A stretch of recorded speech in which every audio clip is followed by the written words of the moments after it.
Hello friends, कैसे हैं आप सब? बढ़िया। चलिए आज हम देखने वाले हैं कुछ बहुत ही महत्वपूर्ण प्रश्न।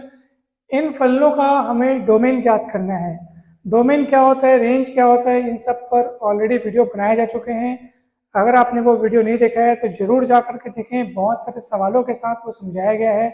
साथ ही जब हम कुछ विशेष मानक फलन पढ़ रहे थे, जैसे कि greatest integer function, smallest integer function, modulus function, constant function, logarithmic function, exponential function, तो इन सभी फलनों के बारे में जब हम पढ़ रहे थे तो उसमें हर एक फलन का हमने डोमेन, रेंज, यहाँ तक कि हमने हर फलन का ग्राफ भी देखा था।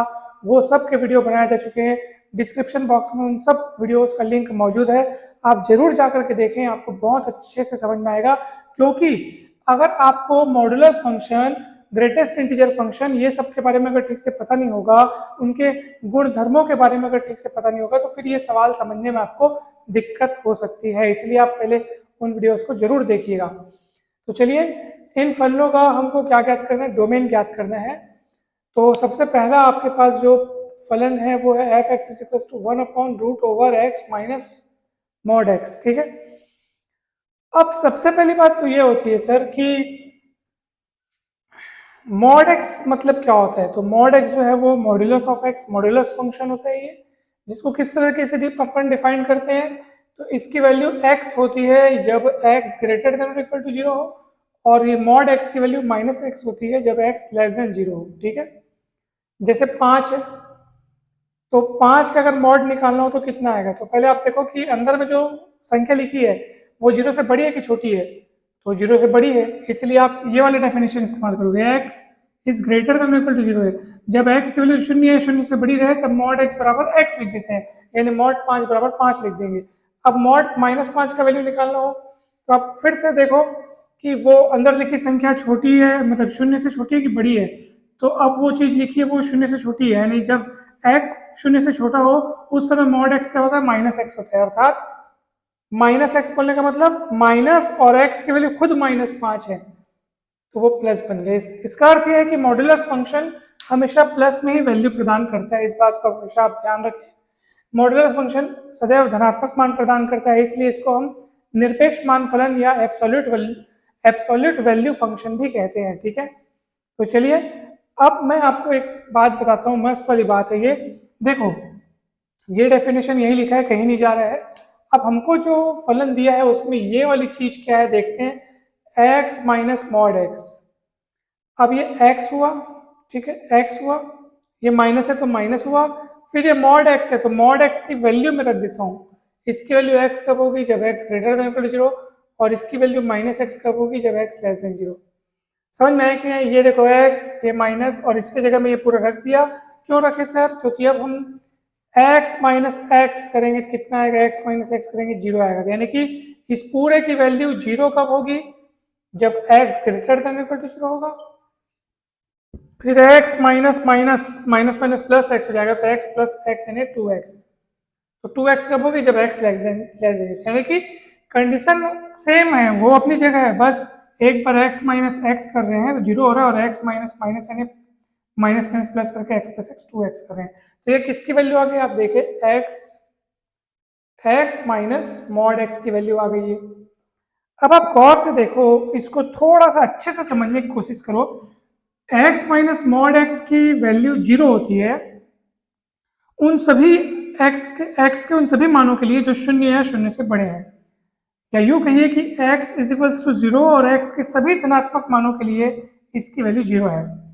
और अगर x लेस देन 0 हो तब इसकी वैल्यू है 2x।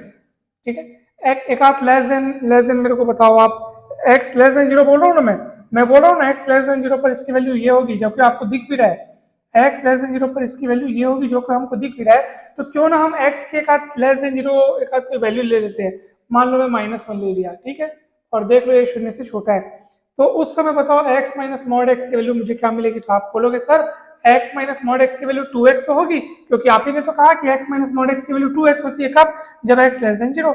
तो x लेस देन 0 में मैंने एक आध एग्जांपल लिया -1, और क्योंकि इसकी वैल्यू 2x है तो इस 2x में मैं क्या कर दूंगा, ये -1 फिट करके देख लूंगा कितना आ रहा है, तो -2 आएगा। तो मैं आपको बताना चाहता हूँ कि x लेस देन जीरो यानी कि x का मान जीरो से छोटा आप कुछ भी रखोगे यहाँ रखोगे तो ये चीज आपको ऋणात्मक मिलने वाली है, ऋणात्मक ही मिलेगी। इसकी वैल्यू सदैव ऋणात्मक होने वाली है या फिर जीरो होगी। जीरो कब होगी? जब x की वैल्यू आप शून्य या शून्य से बड़ी कुछ भी रख दो यहाँ पे। आप रख के देखो ना, x की वैल्यू शून्य या शून्य से बड़ी कुछ भी रख के देखो यहाँ पे। मान लो आप 10 रख दिए तो 10 माइनस मॉड 10 और मॉड 10 वापस 10 हो जाएगा तो 10 माइनस 10 जीरो हो जाएगा। यानी जब x जीरो या जीरो से बड़ा हो तो इसकी वैल्यू जीरो और जैसे ही x जीरो से छोटा होगा तो इसकी वैल्यू 2x, जिसको सॉल्व करने पर देखें तो माइनस में वैल्यू आ रही है। यानी कि कुल मिलाकर देखा जाए तो x माइनस मॉड x की वैल्यू या तो जीरो होगी या फिर नेगेटिव आ रही है यहाँ से। x लेस देन जीरो, कोई भी x का नेगेटिव वैल्यू यहाँ रखोगे तो 2 से गुणा होगा, आखिर वो नेगेटिव ही बनेगा भैया। इसलिए इसकी वैल्यू सदैव लेस देन जीरो या इक्वल टू जीरो, क्योंकि एक वैल्यू उसकी जीरो भी है ना। ये वैल्यू कब होगी? जब x की वैल्यू शून्य या शून्य से बड़ी होगी तब ये वैल्यू होगी। तो इसका मतलब क्या हुआ कि इसके पूरे का मान हमको क्या मिला? Less than equal to zero मिला। फलन को तो देखो, एक तो ये रूट में तो अंदर की चीज नेगेटिव होनी ही नहीं चाहिए, यहाँ पे तो अपने को लेस देन और इक्वल टू जीरो मिल रहा है। एक तो दूसरा ऊपर से ये अपॉन में है, अपॉन में है तो जीरो तो और नहीं होना चाहिए क्योंकि 1/0 फिर अनंत हो जाएगा, फलन फिर परिभाषित नहीं हो पाएगा। ठीक है, तो बोलोगे सर आप तो दोनों ही ऐसी स्थितियों की बात कर दी जो स्थिति आपको यहाँ मिल रही है। एक तो आप बोलते हो कि नीचे जीरो भी नहीं होना चाहिए और नेगेटिव भी नहीं होना चाहिए, लेकिन आपको यही दोनों चीजें मिली हैं, x minus mod x less then और इक्वल टू जीरो मिला है। अब करोगे तो करोगे क्या? तो भैया ऐसी स्थिति में फिर ये फलन परिभाषित नहीं हो सकता। ठीक है, इन दिस केस यानी कि ऐसी स्थिति में फलन जो है परिभाषित नहीं हो सकता। बोलने का मतलब ये है कि वो फिर रियल वैल्यू प्रदान नहीं करेगा, वास्तविक मान प्रदान नहीं करेगा। फिर वो अगर इसके अपॉन में अगर जीरो हो गया तो वो अपरिभाषित यानी अनंत रूप का हो जाएगा और अंदर में लिखी राशि अगर माइनस हो गई, ठीक है, जो कि यहाँ पे दिख भी रही है लेस देन और इक्वल टू जीरो, तो फिर वो काल्पनिक हो जाएगा। ठीक है, तो ऐसी स्थिति में जो फलन है परिभाषित नहीं हो सकेगा। इसलिए अगर मुझसे कोई पूछेगा डोमेन क्या होगा एफ का, तो मैं कहूंगा भाई कुछ नहीं है, एक्स का कोई मान नहीं यहाँ पे आप रख सकते हैं। ठीक है, क्यों नहीं रख सकते एक्स का कोई मान? क्योंकि अगर आप एक्स का कोई मान रखते हो जो शून्य या शून्य से बड़ा हो तो इसकी वैल्यू जीरो हो जाती है, जो कि जीरो हम कर नहीं सकते। और अगर एक्स का कोई मान जो शून्य से छोटा हो यहाँ रखते हो तो ये पूरी वैल्यू नेगेटिव बन जाती है। एक्स का कोई भी शून्य से छोटा मान यहाँ रख के देखो नेगेटिव बन जाएगी। और यहाँ तो न तो नेगेटिव रखने की परमिशन है, न तो यहाँ जीरो रखने, मतलब न तो यहाँ नेगेटिव आ सकता है न तो यहाँ जीरो आ सकता है। ठीक है, मतलब ये लिखी राशि को नेगेटिव भी नहीं बनने देना है, जीरो भी नहीं बनने देना है। लेकिन जिस हिसाब से हमको स्थिति मिल रही है x minus mod x less than equal to zero, तो इस स्थितियों पे ये तो जीरो या नेगेटिव बन रहा है। ठीक है ना, देखो x लेस देन जीरो पे 2x, x की वैल्यू जीरो से छोटी कुछ भी रखोगे तो नेगेटिव बनेगा और x की वैल्यू जीरो रखोगे तो इस पूरे की वैल्यू पे कितनी हो रही है? जीरो हो रही है। तो भैया ऐसी स्थिति में डोमेन ऑफ f क्या होगा? 5 होगा, कुछ भी नहीं आएगा इसमें। हम आशा करते हैं कि आपको समझ में आया होगा। ठीक है, तो अब मैं इसको मिटाता हूँ। कहीं भी डाउट हो तो आप पूछ लो, कहीं पर भी डाउट हो तो आपको पूछना है, जरूर पूछना है। चलिए अब दूसरा फलन देखते हैं क्या लिखा है। तो दूसरा फलन क्या है? एफ एक्स बराबर 1/√x प्लस मॉड एक्स। अब आपको क्या करना है? देखो भाई, मॉड एक्स का मतलब क्या होता है आपको पता है। मॉड एक्स के लिए एक्स होती है जब एक्स जीरो या जीरो से बड़ा हो, और मॉड एक्स के लिए माइनस एक्स होती है जब एक्स जीरो से क्या हो? छोटा हो। अब x प्लस मॉड एक्स निकालते हैं, चलो x प्लस मॉड एक्स, अर्थात अब क्या करेंगे? ये हुआ x और ये मॉड x की वैल्यू को जोड़ेंगे। अब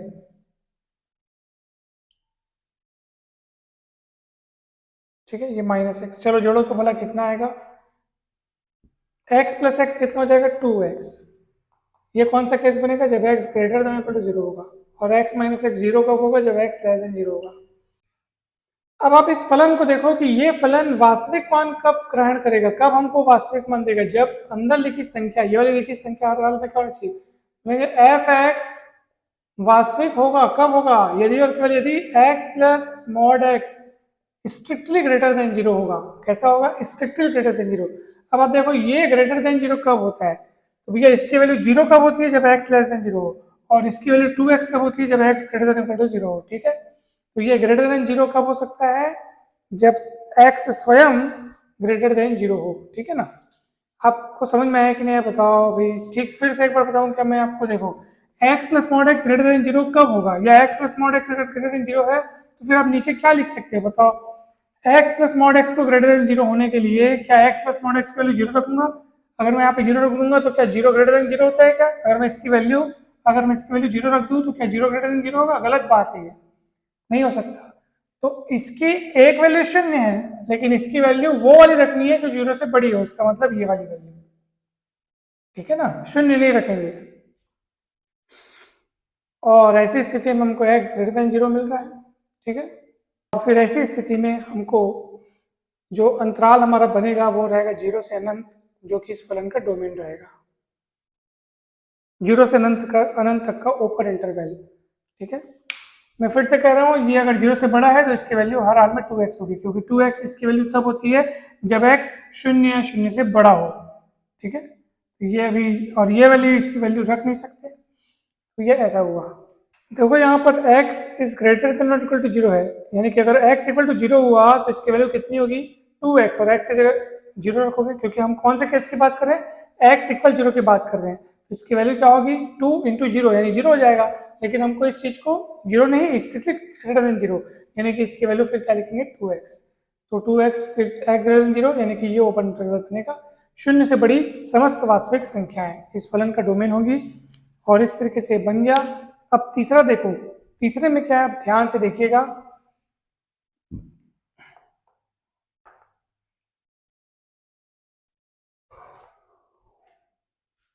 तीसरा फलन है F x equal 1/√x minus greatest integer function x, ठीक है।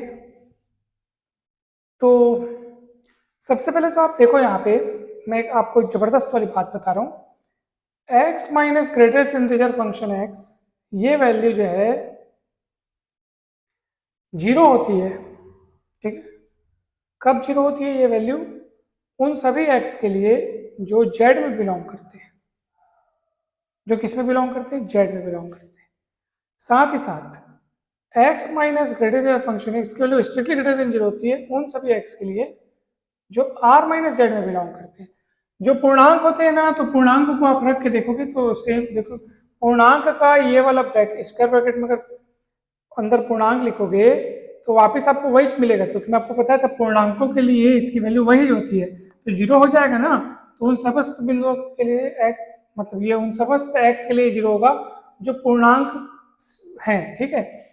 जो z में बिलोंग करते हैं उन समस्त एलिमेंट्स के लिए जीरो होता है, और स्ट्रिक्टली ग्रेटर देन जीरो उन x के लिए होगा जो r माइनस जेड से ले जा रहे हैं, यानी कि वे समस्त वास्तविक संख्याएं जो पूर्णांक नहीं है उनके लिए इसकी वैल्यू ग्रेटर देन जीरो होगी। अब प्रश्न है कि आपको मतलब किससे, आपको जीरो से मतलब है कि ग्रेटर देन जीरो से मतलब है? तो मैं तो बोलूंगा भैया मेरे को स्ट्रिक्टली ग्रेटर देन जीरो से मतलब है, क्योंकि इसकी वैल्यू जीरो नहीं रख सकते, 1/0 अनंत हो जाएगा, नेगेटिव नहीं रख सकते, तो इसकी वैल्यू हमेशा क्या होनी चाहिए? जीरो से बड़ी होनी चाहिए। तो भैया जीरो से बड़ी होने के लिए एक्स को किस में बिलोंग करना चाहिए? आर माइनस जेड में, है ना भाई, तब ये जीरो से बड़ा हो पाएगा। और इसीलिए इस फलन का डोमेन बन जाएगा, क्या चीज? आर माइनस जेड, क्योंकि इन्हीं के लिए, इन्हीं में से जब आप एक्स उठाओगे तो इसकी वैल्यू ग्रेटर देन जीरो होगी।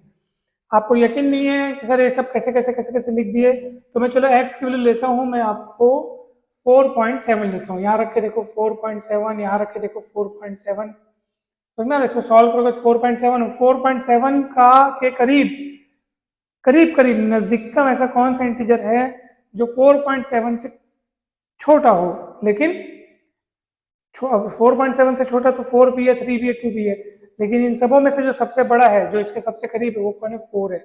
सॉल्व करोगे तो इतना है 0.7, लेकिन आएगा तो आपका स्ट्रिक्टली जीरो से बड़ा ही आएगा, ठीक है।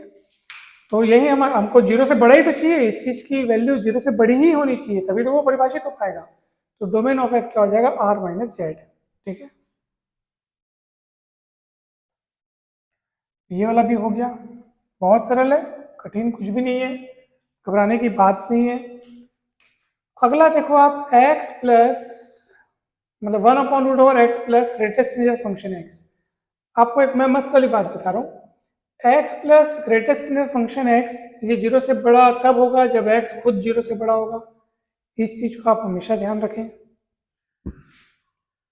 x plus square bracket x ये इक्वल टू जीरो कब होगा, जब एक्स खुद इक्वल टू जीरो होगा, और x minus greater than function x less than zero कब होगा, जब एक्स खुद लेस देन जीरो होगा।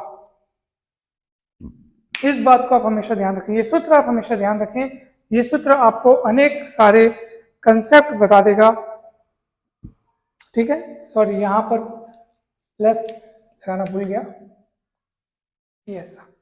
अब आप ये देखो कि आपको क्या चाहिए, तो आपको यहाँ पे रूट है अपॉन में, तो इसको हर हाल में जीरो से बड़ा होना चाहिए, और ये जीरो से बड़ा कब होगा, जब एक्स खुद जीरो से बड़ा होगा। ठीक है, अर्थात एक्स जीरो से बड़ा मतलब कि ये देखो संख्या रेखा में जीरो से इस पार ये सब बड़े होते हैं जीरो से, अंतराल के रूप में लिखोगे तो जीरो से अनंत तक पूरा ओपन इंटरवल, तो यही इस फलन का क्या बन जाएगा, डोमेन बन जाएगा। फिर से कहता हूँ, मेरे को इसको जीरो से बड़ा क्यों बताना पड़ रहा है, क्योंकि रूट के अंदर है, तो रूट के अंदर है तो नेगेटिव हो नहीं सकता, ऊपर से अपॉन में है तो जीरो होने का चांस नहीं, तो बचा चांस क्या चीज, सिर्फ एक ही कि ये ग्रेटर देन जीरो हो।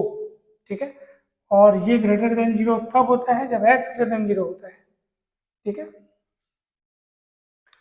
तो इसलिए एक्स ग्रेटर देन जीरो मतलब कि जीरो से अनंत तक का पूरा इंटरवल इसका डोमेन होगा।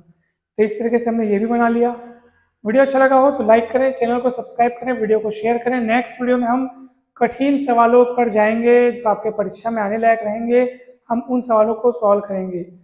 तब तक के लिए धन्यवाद, आप सभी का बहुत बहुत शुक्रिया। आप सभी मस्त रहें, स्वस्थ रहें, खुश रहें, प्रसन्न रहें, खूब पढ़ें और खूब खूब सफल हों। Thank you so much.